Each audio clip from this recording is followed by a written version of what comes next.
growing up, a lot of people thought that I was funny and said that I should be a comedian, and I always really liked watching stand-up comedy, but didn't think that I could actually do it.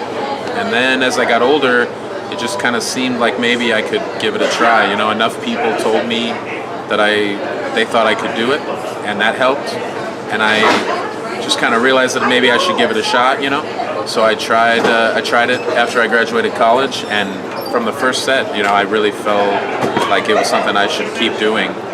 And so I did, you know, I just kind of kept with it, and it just didn't stop since then, you know.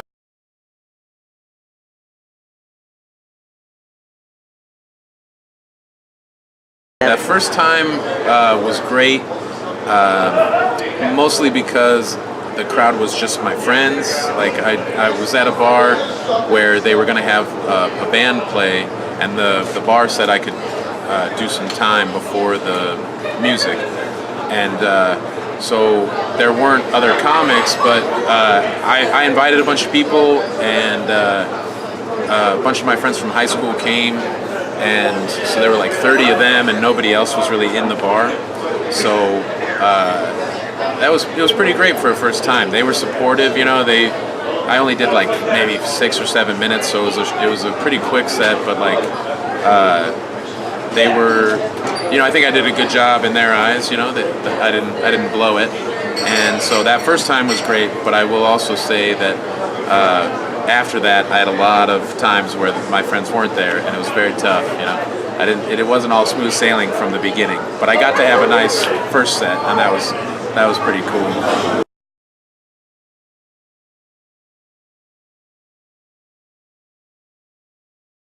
I love Mitch Hedberg stuff, you know. So he had Strategic Grill Locations was his first one, and then Mitch Altogether, Do You Believe in Gosh? You know, I love all of those. I loved everything that Mitch Hedberg did. So I still like to listen to him. You know, he's been gone for a while now, but he still gets me, you know, pretty much every time. I also have most of Doug Stanhope's albums, you know. Sicko and his Showtime special was great, you know. So I still like watching his old stuff. His new stuff is great too. Beer Hall Putsch was fantastic. They're both very different comics, you know, but I like what each of them did. Mitch was real silly, just kind of did a lot of short, random one-liners about you know, all kinds of stuff, and Doug is more of a long-form philosopher, you know. But I appreciated both of those guys. But yeah, there's so many, you know. I haven't seen Dave Chappelle's two newest specials, but the two before that, you know, the one in LA and the one in Austin, I thought were both, for the most part, pretty great, you know. I enjoyed both of those, just because a lot of them is still just him, you know. Even though he's gone through so much and he's such a, you know, superstar, he's still, and I think he'll always be a stand-up comic, you know, who's trying to just come up with what people are going to want to laugh at, you know, when he's on stage. So I appreciated the new stuff for him still being him. Yeah, I don't know what else is like real new that I have enjoyed. You know, Michael Che Matters, I would say, is a real good one for people to see. And Ali Wong, Baby Cobra, was from a couple years ago, and I really love that. So that's you know, I like all kinds of different stand-up. There's so many great stand-up comics from all over, you know, from all different backgrounds and all different ages and stuff. Eddie Pepitone too, Bitter Buddha. I love that whole thing. He's just screaming pretty much the whole time, and yeah, that's a real good one too. I think that's still on Netflix.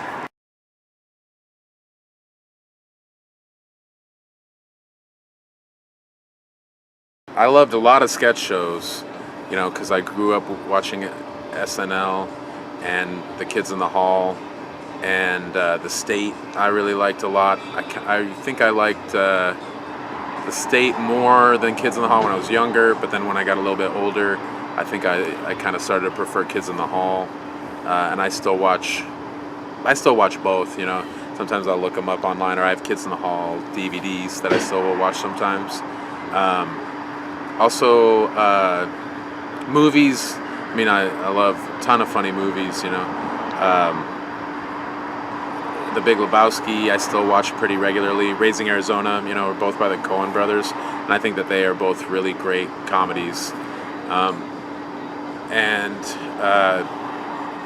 the first time I got stoned, I watched Half Baked, which was perfect. I finally got to just feel like I was like they did. I got to meet my new friend, my new lifelong friend, Marijuana, and Half Baked I think was a great stoner comedy. I watched a lot of Chris Farley, so Chris Farley and David Spade. I watched Tommy Boy and Black Sheep quite a bit. Happy Gilmore, and Billy Madison were also, I thought, pretty great growing up, and I still think that they're both pretty good when you want just some stupid stuff, some silly, weird lines, and some physical comedy. I like those a lot. I used to also like a lot of Mystery Science Theater 3000. That was a big one for me when I was younger, watching Comedy Central. I liked watching Mystery Science Theater 3000, just because the idea is pretty perfect, to have these funny people making fun of a bad movie. That was great, and I'm glad that it is still a thing. Sitcoms. Oh, it's been nice just watching old Roseanne, because I liked it as a kid, because it kind of just felt not, our family wasn't as funny, but we lived outside of Chicago when I was growing up, and so they were outside of Chicago as well, and so that felt kind of similar. And now watching it, it's just fun as a comic because it was very funny. There was a lot of great lines, and just like funny comebacks and put downs and stuff. And they had shows where episodes where there would be like pranks, and I liked all of that when I was a kid, and I can appreciate it more now as a comic. Just how funny that show was. There was a reason why it was so popular, and it's coming back, which might be a weird thing now, because it'll probably be different than it was. But I think what it was pretty special for that time. I also, I still will rewatch 30 Rock and Parks and Rec and The Office, because I think that all three of those are fantastic.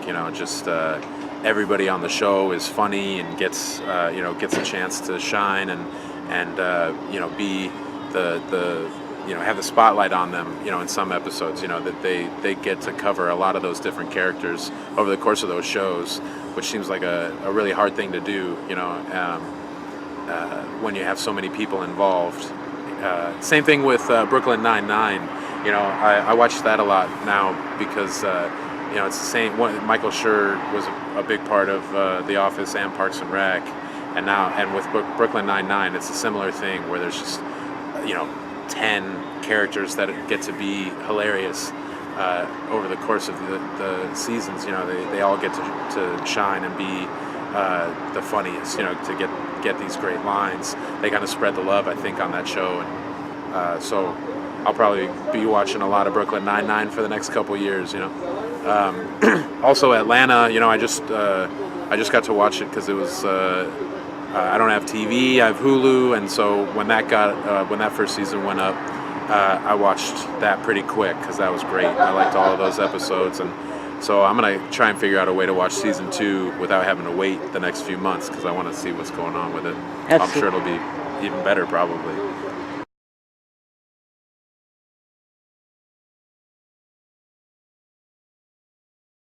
I really love Eddie Pepitone.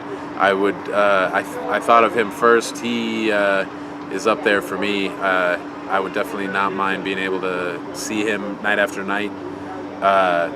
Doug Stanhope would also be great. I've been able to work with him a couple times, and he's real nice and just very smart. And so it's fun to see his fans interact with him too, because he has changed a lot of people's lives and has been able to inform them and let them know that they're right. When they feel like he does.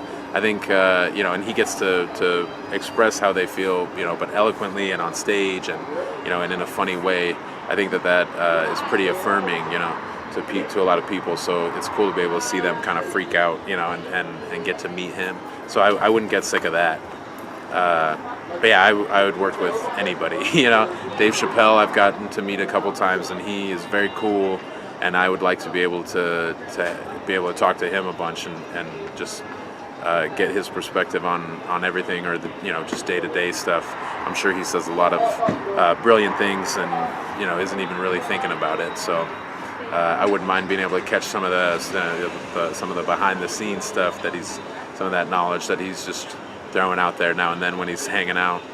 That would be cool. I'd be into that. But yeah, I'll work with anybody. Give me $20, $50, $75, maybe a meal.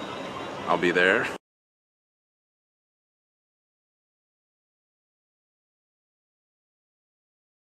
Patrice O'Neal and Greg Giraldo were probably my two favorites on the Comedy Central roasts.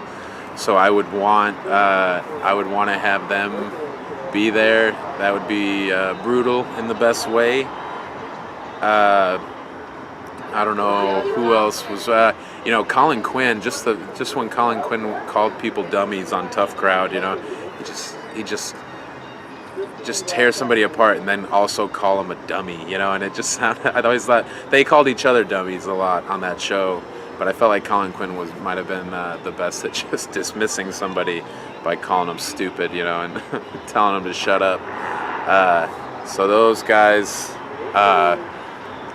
I'd say would probably be in the top 5. Who else was great? Gilbert Gottfried was pretty funny. He'd probably just be funny to hear him talk shit about me in that voice of his. And Norm Macdonald, I'd say, would also be there just to do whatever he wanted, roast-wise. As long as he showed up, then I would say I'd be laughing, and also he'd probably be pretty mean. So that'd probably be a pretty good 5.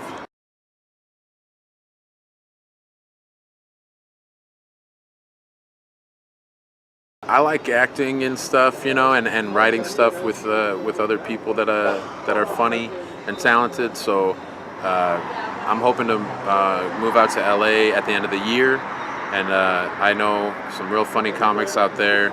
And my brother-in-law and his brother are directors. They like making funny stuff, but behind the camera. So I'm looking forward to being able to work with them and some of my comic friends that are out there in LA on some funny videos, maybe a web series. If we can figure out a funny narrative, or some characters that we would want to be a part of, 6 or 8 or 10 episodes or something. I'm looking forward to doing more of that, because I've mostly focused on stand-up, and but I've been able to act in some stuff, over the years. We were talking about you said the 24-hour film festival was in Pueblo. I was able to done a couple of 48-hour festivals, and those are fun, because you don't have time to second guess and to worry about a lot of things. You could just kind of have to focus and make some quick decisions and then get going. And so I like that. I like the idea that you just have to kind of commit a little bit of time to meet up and think of some stuff and write it down, and then you're halfway there to making something great. So, and it's easier than ever to be able to film stuff and edit it and get it online where people can see it. So I'm gonna be doing some more of that, and I don't know, I'll be in LA, so I'm gonna probably try to do a little bit of everything and try to do some improv as well. It can be fun. I'm scared of it because I'm used to just being by myself on stage, so the idea of improv is a little scary because of the other people involved, and having to play off of them and react. That's just kind of foreign to me still. So being out in LA, I'll probably try and take advantage of the improv scene there and try to get a little bit better at it, just in case, so I can just be more well-rounded as a performer.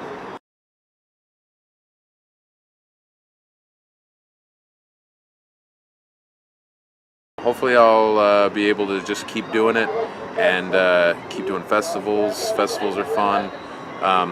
It would be nice if I'll start being able to headline more around the country. That'd be nice in the next 5 years to be able to kind of transition from opening, from being the feature, the middle act, in order to be able to move up to headliner would be pretty sweet. I'd be happy with that, and just being able to, work clubs and bars, because there's so much fun to be had, regardless of the type of venue. If you have people that are running a good show and are able to get a good crowd, then I'm hoping that I can do all of those shows, all the good shows. And I hope I'm alive in 5 years. Hopefully, nothing catches up to me, these bad habits of mine. Hopefully my gout is under control in 5 years. That'd be nice. Hopefully I'm still above ground. That'd be cool. I'd be pretty happy with that, but I'll bet I'll be telling jokes.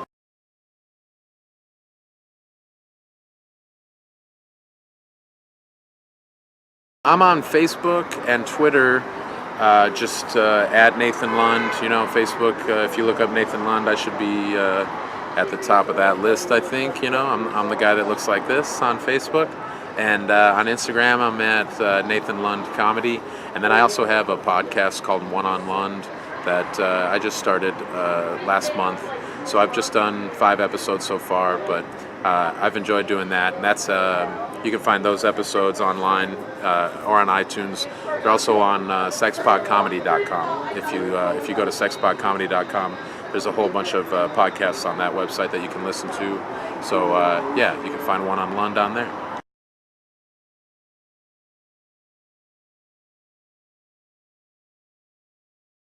I just hope that they had a good time, that they thought that I was funny, even if they thought I was a little weird, and that I talked about some real random shit. I like that, I just like if people still overall felt like they had a good time, that I didn't, waste their time, and that they don't wish that they had stayed in bed, watching Netflix and, and hadn't gotten pants on and gone outside. If they don't regret that decision, then I'm going to feel all right with it.